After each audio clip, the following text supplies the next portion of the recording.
Good morning, Tuesday morning. How are you feeling? Good morning, Tuesday morning. How are you feeling? Welcome to Romy TV Africa. Follow us at all social media platforms at Romy TV Africa. This is Newspaper Review. I am your host, Regina Mwangi. You can also follow me at all social media platforms at Regina Samuel. Today, I'm with my amazing analyst here. I'm Emmanuel Onyango, and today we have a lot to talk about on the Newspaper Review this morning, this Tuesday 11th, and I hope you're going to enjoy. So, welcome to the show. Alright, in today's Daily Nation, we have some bit of interesting stories. In our first story, it's going to be Etihad's woman murdered by married KDF lover had sent COS on Facebook. Miss Immaculate Mwende Mwirigi was killed by her boyfriend, identified as Mr. Emmanuel Walugo Onyango. Correction, not me. Onyango is said to have arrived home and sprayed his lover with bullets, killing her instantly before turning the gun on himself. This issue of KDF soldiers killing their wives has been rampant. We can see that most of the cases come about when the husband is just killing the wife, maybe because of the love situationship. We can continue by hearing that scrutiny of her Facebook account shows how Miss Mwende loved Mr. Onyango and always uploaded his photos. Their relationship dates to as early as 2021, when the duo is reported to have met on the outskirts of Nanyuki town. So it's seen that they started dating last year. Yeah, sure. And I can't say this is true love, because when you all of a sudden, it's October. In fact, it's October 11th, 2021, is when Miss Mwende found the love of his life, whereby he also changed the profile picture on the WhatsApp, on the Facebook account, yeah, where he placed Mr. Onyango as his profile picture. On the same day, she also shared a post on the same Facebook account indicating she was hurt because she realized that she was not as important as she had been thinking. Yeah. What is your take on this? First, I understand that Mr. Onyango had a wife and children. First, stay away from other people's marriages, okay? Yeah. I don't understand why he had to kill the lover and also to kill himself. So I think there was some kind of love triangle that was mixing up there. It's a sad story, being that now we have a widow. We have children who are left without a dad, just because of some mixed up. If this lover of this KDF guy was alive, she was to blame, because she definitely, according to the story, she knew the KDF guy had a wife. She knew this was a person who owns a family, and then with her big guts, she goes ahead and dates this guy, which is so wrong. I wouldn't advocate for that. So I believe women, young girls, please stay away from married men. That is so wrong, because at the end of the day, you will get killed. Do you think the government should intervene in this matter? There is no government. We cannot be trying each and every challenge we bring ourselves into. Actually, I can't say specifically the government, but the police force, for example, the DCI or the people in charge of the defense force, so that I think it's also because of not training, because I've never had cases from abroad, a police killing his wife or vice versa. It's only in Kenya I find most cases are just becoming that a police officer has killed his wife, or the police officer has killed her husband. So I guess this matter should be taken care of in such a way that the police should be taught, and maybe they should be informed that not they should know that every life is important to every human being. You should just not go out there and kill everyone you see, and you just find it as if it's easy for you. I think there's a rule that is supposed to be imposed by the government. First, for the KDF guys, as much as you're working for the country, there's a rule that should be set. Stick to your family. In case you're caught with some outside love triangles, then there's a law that should be enhanced upon you. The same case to normal citizens. If you're caught like with a married man, a man who has a family and a wife, then there's a rule or a law that should be imposed for you to be dealt with accordingly. Because we cannot be having each and every time we hear, this killed this man because of love issues. I think we are grown-ups and love shouldn't be something to cost, life, to cost lives. Yeah. So, dear viewer, tell us, what do you think about this matter? Do you think, is it the government or the police force that is not training these officers so well that they should understand every life matter in this particular society at the moment? They should just not go out there, end up killing people as if it's just a normal thing to do. Yeah? So on our second story, we are going to talk about Farouk Kibet and Oscar Sudi, the big men in Ruto's government. Now, if there is someone who has both the ears of President William Ruto, it is the little-known Farouk Kibet, who seems to be wielding immense power at State House. Mr. Kibet, described as a humble man around President Ruto, exhibits the energy and power required in the country's top office. The Thanksgiving Sunday event at Koilel Primary School was in Gishu County, which Deputy President Rigathi Gachagua attended, demonstrated Mr. Kibet's power, and though he does not hold any elective office, he is feared even by elected officials. Almost all speakers, including Mr. Gachagua, had kind words for Mr. Kibet, describing him as the only key to reaching President Ruto, while Mr. Kibet's reputation as a ruthlessly efficient right-hand man who mans the gate of President William Ruto is well known. His wit and focusdom are less appreciated. And I understand Mr. Farouk has a scanty educational background, and he is believed to be the right-hand man of Mr. William Ruto. This is the first time I'm hearing of Mr. Farouk Kibet and the other guy. I've never heard of them because the only close allies we have had, it's those who come in the limelight, like the deputy president. They have been friends, they have gone through a lot of stuff together. We have seen them in the limelight, but Mr. Farouk and this other guy, I've never heard of them. I actually have. I have heard about the Kapsaret MP. He's a Kapsaret MP, Mr. Oscar Sudi, from Wasingishu County. This guy is a very powerful person when it came to during the political season, whereby he used to talk immensely about the president. He stands tall with the he's also the right-hand man for Mr. President, because you can see that Mr. Sudi in Wasingishu, he's a very powerful person, even if when I'm very sure if he stands for a governmental position in Wasingishu, he might even get there. And Mr. Farouk also is the same thing. Mr. Farouk, I just wonder why he has not been given any duties in the government by the moment, because he's loyal to the president.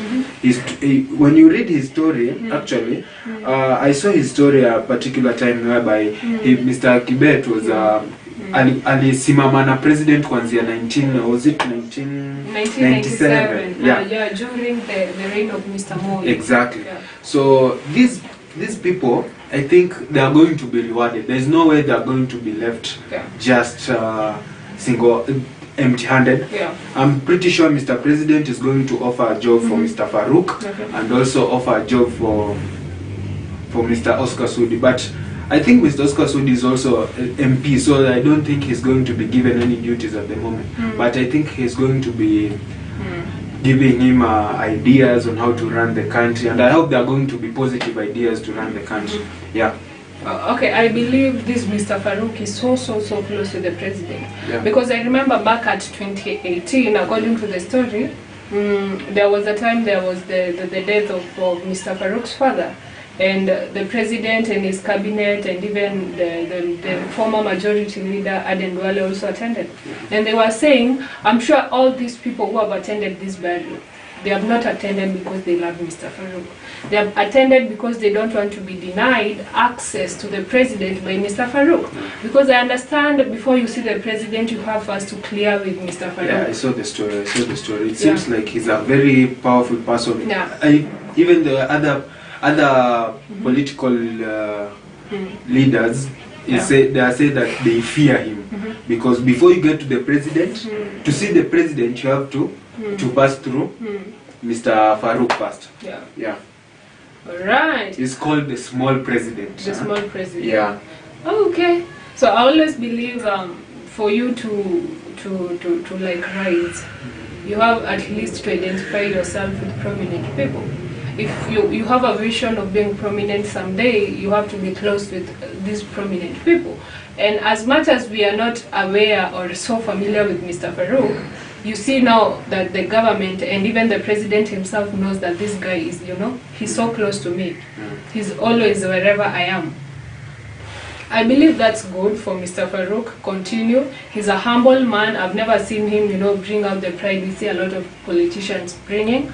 I believe he's such an amazing man, and congrats to him as he continues.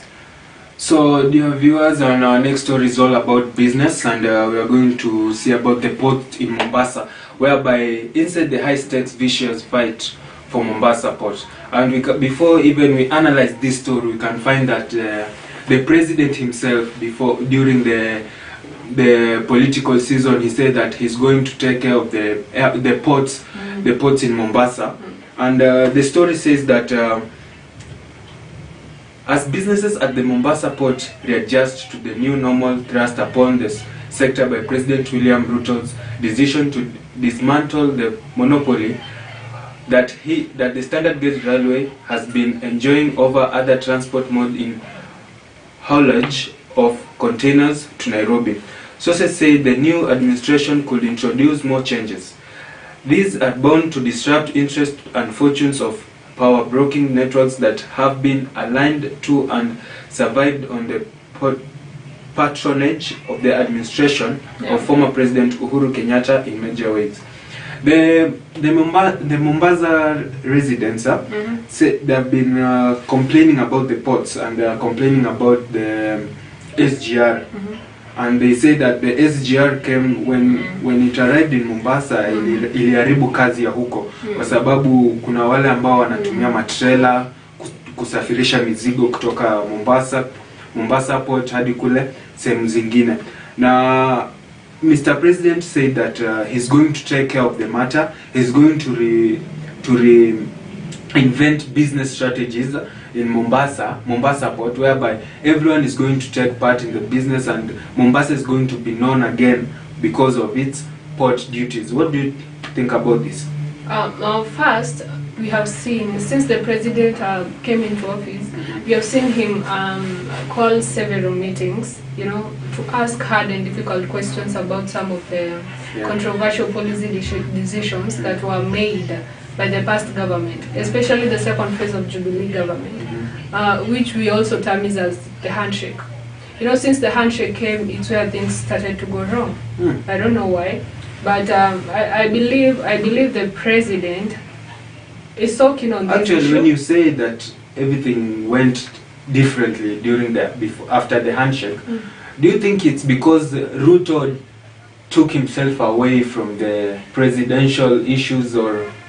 I don't think Mr. Ruto took himself away, because once we are friends and you come in and a third party comes in, then I will have to exclude myself, because we cannot work 3 and we used to be 2.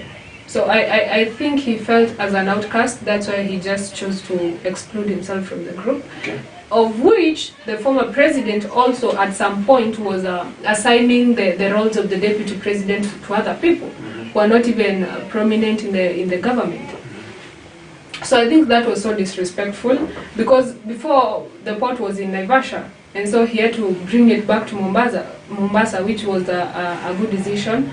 So I believe he has the best interest at hand when it comes to this port, and everything he has planned about the port and the transactions and the policies that are supposed to be assigned, I think they are going to be complemented. So you they are think, going to be implemented. you think Mombasa port is the major economic resource in Kenya? Yeah, it's major. It's major. Yeah. Because when we read here, the plan widely believed in maritime circles to have the backing of powerful insiders of the outgoing administration would have been closed were it not for a court injunction lodged by Mombasa-based civil society group, who are said to be acting as at the behest of an international shipping line in a proxy pitting two international players. So in this story, you can see that the maritime circles have the backing of powerful insiders.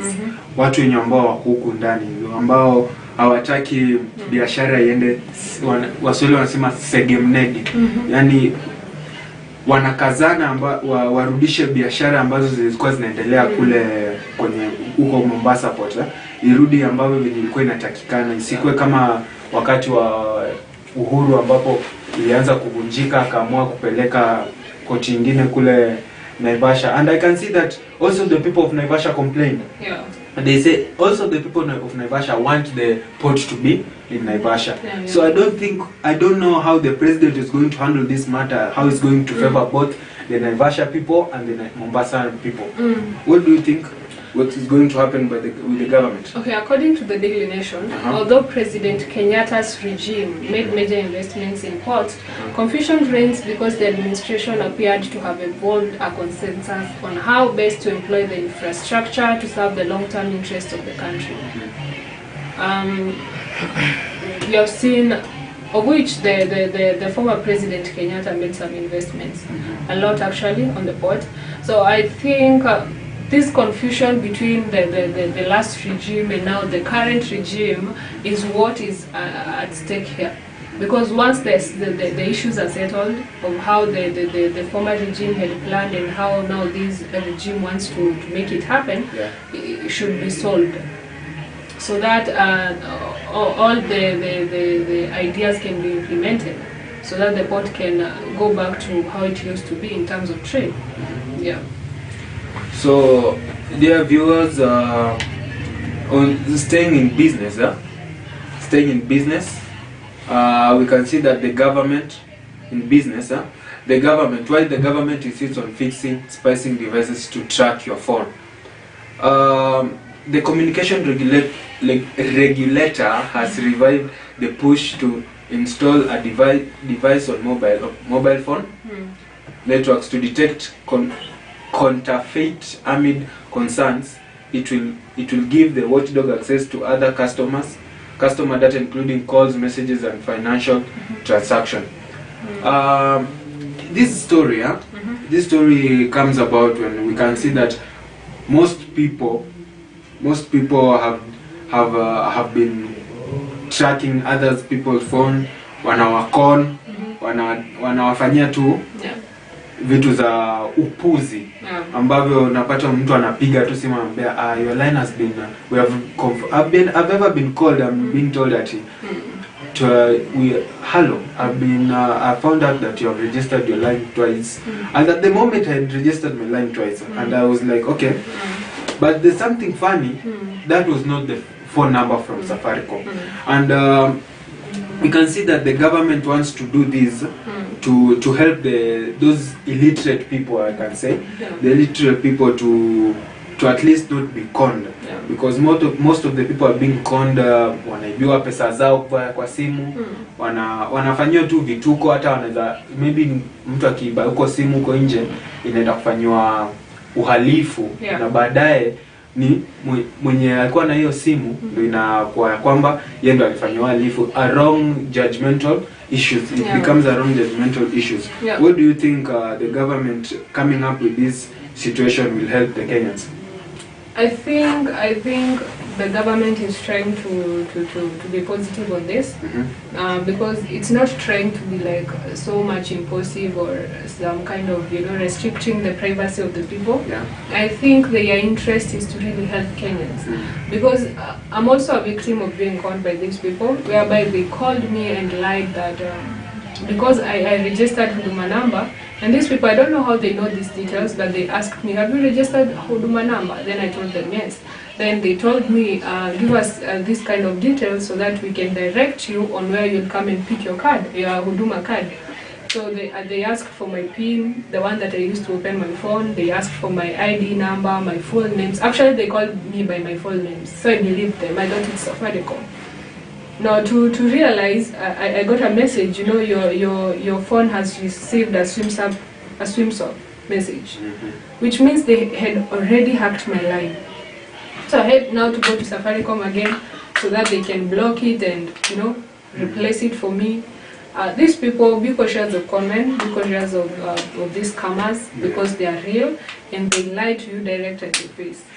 Yeah. Dear viewer, let me remind you that SIM registration is still ongoing and the deadline is on 15th. So if you have not registered your line, please, can you go to any nearby Safaricom outlet and make sure you register your SIM card. Don't be left out at this moment to avoid the situation we have been talking about. And in our next story, it's about the GOAT himself, Mr. Eliud Kipchoge, the greatest of all time. He reveals his success. He reveals his secret to success. Now, world marathon record holder and Olympic champion Eliud Kipchoge reckons that his secret to longevity is taking sports as a profession and proper planning.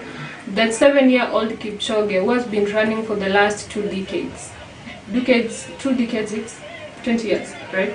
Yeah. Said that loving athletics as a sport and focusing on his preparations rather than what he will earn from it are what has made him last long. Kipchoge called on fellow athletes to invest in their careers, available time and earnings wisely, noting that the lifespan of a sports person is short. Focusing on preparations and not financial gains first will make an athlete go far, okay? I discovered treating sports with respect and like any other well-paying job and career quite early, and it has worked for me. Kipchoge noted that it is good to have goals. By putting in place working systems enables someone to achieve more. It is always good to have goals, but that is not as important as having good system. Goals solve problems temporarily, noted Kipchoge. Okay, according to him, he's saying, you know, you better be slow but sure. You better be slow and invest. Nothing comes easy, and these quick things, they are never long term. So you rather invest in something slowly by slowly for a long time, which will come now and save your long-term future, right? I believe he's such a hero that I really admire. You know, seeing his career and his talent and what he was meant for, you know, just bringing it out and helping him achieve his goals in life. This guy never goes to any work. All he does is sports. All he does is running. So whoever is out there, you should know what you are meant for. I believe no one lacks an ability. Yeah. We were all born with talents. We were all born with something we are good at. We all have our fate. We all have our destinies. So it's a matter of identifying who you really are and make sure that you invest in each and every ability you got. Yeah. Don't focus on the money. Focus on the passion of what you know. Focus on the passion of what you are meant for. And then with that, it will be a very smooth life for you. Yeah, because you'll secure your future financially, professionally, career-wise. You'll be a mentor to many people. I'm always proud of you. Congrats, my guy. You are the pride of Kenya. You can see that Kipchoge also recently he broke his world record, his own world record, yeah, sure. Whereby he ran a period of 2 hours, 1 minute with 9 seconds. 30 seconds, 9 seconds, yeah, 9 seconds. And this guy, he never gives up. He never gives up, and he shows the world that he's among the best athletes in the world. He's among the best, considering we have footballers out there. He's also showing out in athletics, whereby other people can follow what he's doing. The young people out here who are following his footsteps, please don't ever give up. A 37-year-old man can run and break his own world. Who are you out there? not to be like this old man here, a 37-year-old man. So the youths of this Kenya, please don't ever give up in whatever you want to achieve in life, because you never know where life will take you. You never know. And anything that you have ambition, you have the power, you have the ambitions to achieve, and always remember to put God first in everything that you are doing, and I'm pretty sure you'll go places. What's interesting about Kipchoge, I've also learned here, is that he loves reading. He says, I succeeded in most cases when I discovered the secret to reading. Success is approached from different angles. I read 20 pages a day in a book, and that is 3 books a month. To get to learn a lot and to be more knowledgeable when you read books, said Kipchoge, who reads after training at 5 p.m. I think this is a bit interesting, because there's power in reading books. I've also experienced that. You know, the more you read, the more you get to know, the more you get to unlearn what you've learned, the more you get to know things you never really knew, and the more you realize you don't know as much as you thought you knew. True. Books are so powerful, and from our hero here, we should be reading books. So it has been newspaper review, my guys, and thank you for being with us.